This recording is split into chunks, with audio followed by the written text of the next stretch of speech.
Good morning, everyone. Thanks for joining us. We are joined by head women's soccer coach Nikki Izzo-Brown this morning. Coach, if you just want to give us a quick opening statement to preview our season opening matchup against Virginia on Thursday, we'll open it up to questions. Yeah, we're excited to be hosting UVA on Thursday. We've had a great camp thus far, and excited to see what we can do on Thursday night. Awesome. All right, we'll open it up to questions. Just remember to use the raise hand feature when you are ready.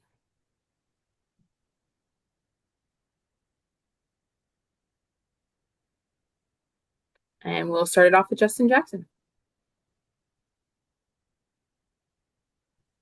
All right, Coach, can you hear me? I can, Justin. How are Oh, you? great. I'm good. Good morning. How are you doing? Morning. Hey, I just kind of wondered, soccer is such a defensive first sport, but how much does it kind of make things easier when you go into a season and you've got your two leading scorers coming back from last year, even though it is such a defensive first kind of sport? It's always reassuring that we have experience when it comes to putting the ball in the back of the net.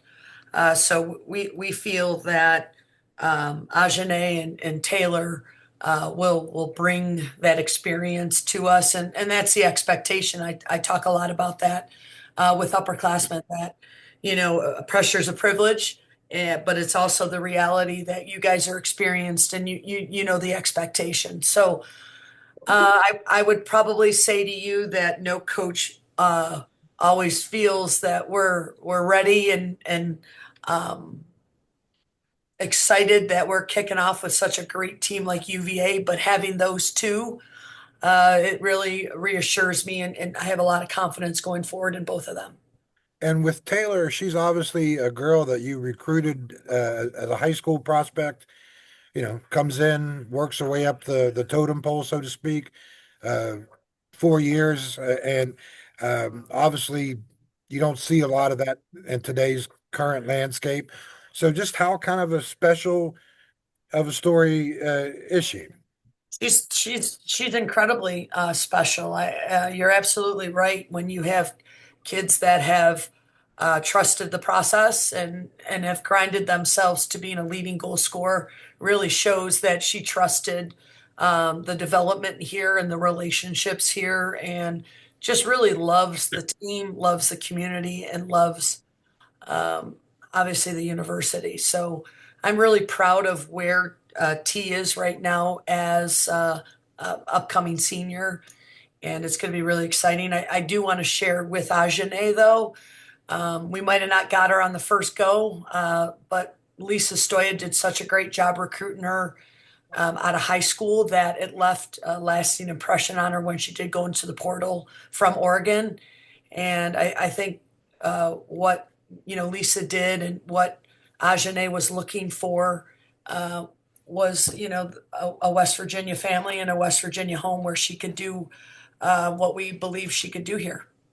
One last one. I know it's still a few weeks away, but saw on the schedule this year, Marshall's on the schedule. It's Yeah. been I don't know, 12, 13, 14 years. Can you just kind of talk about how that got going again? And is this like a one-off, or is this something that might continue in the future? Yeah, I definitely think it's going to continue. They, one of Dan Stratz's former assistants is now on staff there, and uh, just had a lot of respect for him and what they're trying to do on the women's side. So, and obviously, they're going to do exactly what the men's program's going to do. They're up and coming, and so I thought it would be a great way to continue an in-state rivalry as we play Pitt, and now we'll play Marshall. Thank you, Coach. Yeah. Kevin Kinder, you can go up next. Hey, Coach, good morning. Good morning. Following up on Taylor and Ajane, better at one-on-one, creating their own chances, good at the end of your build-ups and your set pieces, and what does your offense, do you think, have one strength over another heading into this year? Um, well, obviously, Ajane is probably about 6'1", but so that's an easy scout that she's going to be effective on set pieces. That's our hope.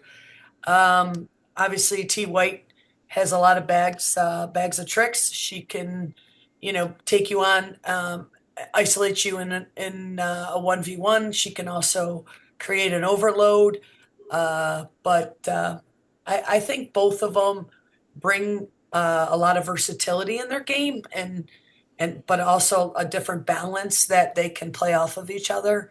So I think that will allow us to do some things to generate great attacking moments in that final phase of our attack, and also give us opportunities to be creative and maybe unbalance just a one way to attack mentality. Looking at your schedule, you're away from home all of September. Oh, But then you kind of get a makeup of that for, I think it's what, 6 out of 8 home games later. Is that a fair trade-off? You happy with that and maybe getting some road yeah. games out of the way first? As we all know, and not to blame anybody, but we do not get schedules early. So we are going to embrace that, and yeah, I think it's a great balance. But yeah, it's hard when, and we get new opponents, and not to blame the conference and not to blame anybody, but just trying to balance the schedule is always complicated. But hopefully now everything will stay in a situation where we get schedules early, and we can maybe unbalance that, because but it'll be a trade-off, and of course the kids will see that, the team will see that, and feel good that maybe right now we're going to do a lot of bonding on the road, but it'll come back to benefit us down in the next month. That was my final question on that. You've mentioned in past seasons, say, the road trips give us a chance to just be with ourselves and doing some of that bonding. One of your points of emphasis for this year? Absolutely. I mean, it's the landscape we all know is different, and our time to get on the road, we try to make the most of it. And I thought last year our team did a great job, heading out to Arizona State, and some new places, and just seeing how we adapt to new surroundings and new environments, and new venues. So we will not only embrace the opportunity to bond, but take that all in as quickly as we can, and be effective to get points on the road. Okay, Quinn, Robbie, you can go up next. So to kind of look ahead a little bit, you have now a national TV game within the Big 12. How big is that for your program? Because, I mean, you have pretty much built it brick by brick. It's exciting anytime you're on national TV and you get that type of exposure. We're super excited for that game, and the fans will be able to tell the fans to get out, paint their faces, do some crazy things to get on TV, Quinn. But it's great. It's exciting. It's exciting for our fan base.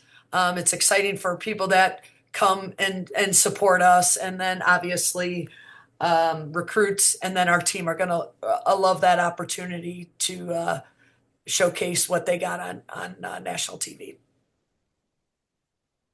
Nick Farrell.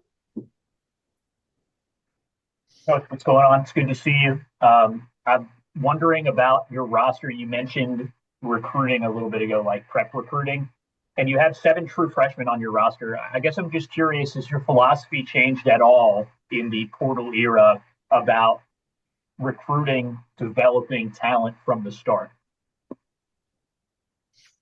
All right, Nick, I'm going to work through this because I think I heard you. So you come to West Virginia, I'm going to develop you for 4 years. I'm going to make you the best player you could be. By your senior year, we still believe in development, and that is my passion, to get you to the pros or wherever you want to go, right? And to win. In the portal, why Ajane came was absolutely for that. So she came, she almost tripled her goal production when she came here from her last school. So development is definitely still, I'm still a strong believer in that. I hope I don't lose anybody for the portal, and that kids like Taylor White believe in our process, and will stay and believe that 44 pros come because we have a great process here at West Virginia. So, Coach, you touched on it a little bit ago about Ajane and her development. Since you have had so many pros come through your program, I imagine you know like what the measuring stick is to get there. Where is she in her development, and what still does she need to accomplish in order to polish certain parts of her game that could translate to the next level? Yeah, as we know, as a forward, you have to have a skill set, right? You have to be able to hold the balls, finish, create chances. So if she continues to do those three, um, she's really interesting, and I strongly believe that if she continues to do those three things, scouts are really gonna pay attention to her. And I know they're talking right now.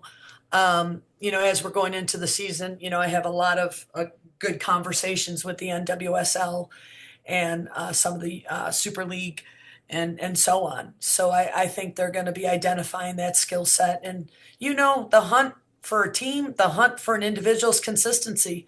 Just do it at a great level and do it at a consistent level, and all those contracts will come.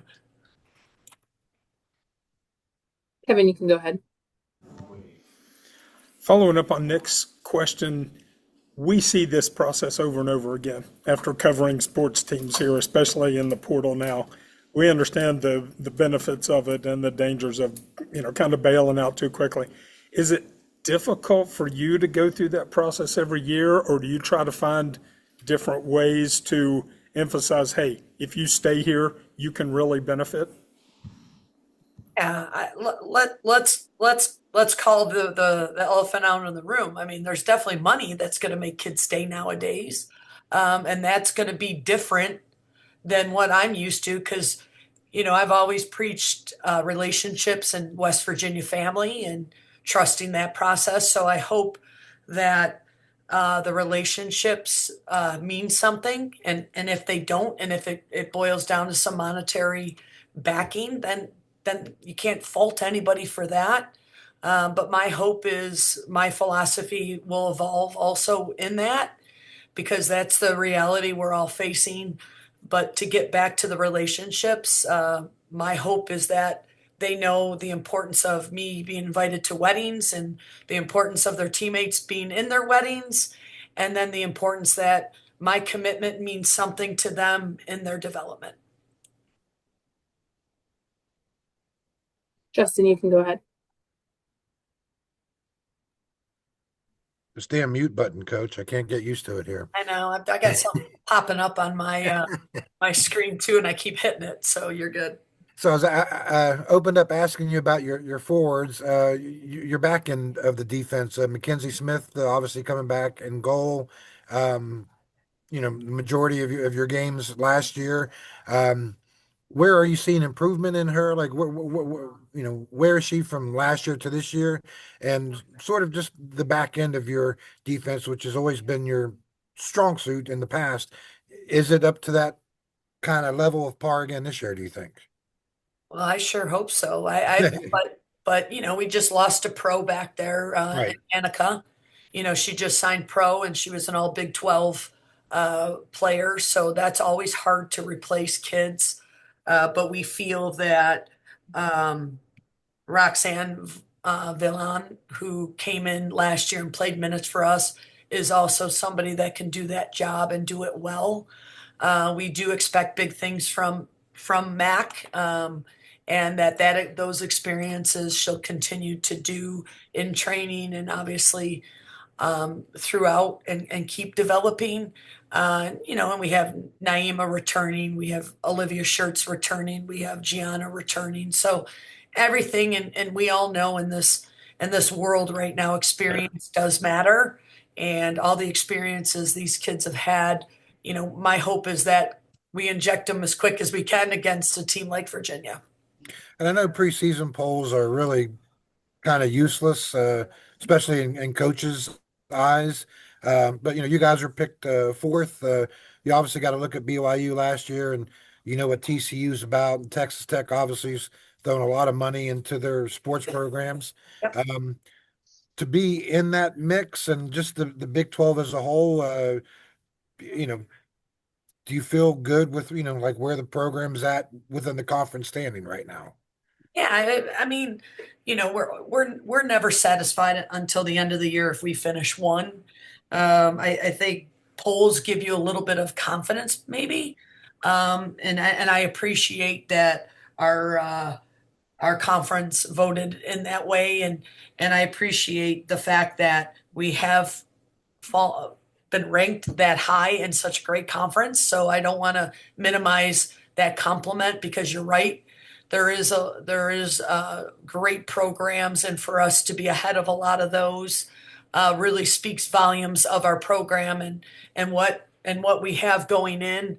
But at the end of the day, it's huge for recruits potentially, and more importantly for me, it's how we finish at the end of the year. All right. Any other questions for Coach? Okay, we'll go ahead and wrap it up there today. Thanks so much for joining us, everyone. Thanks, everybody.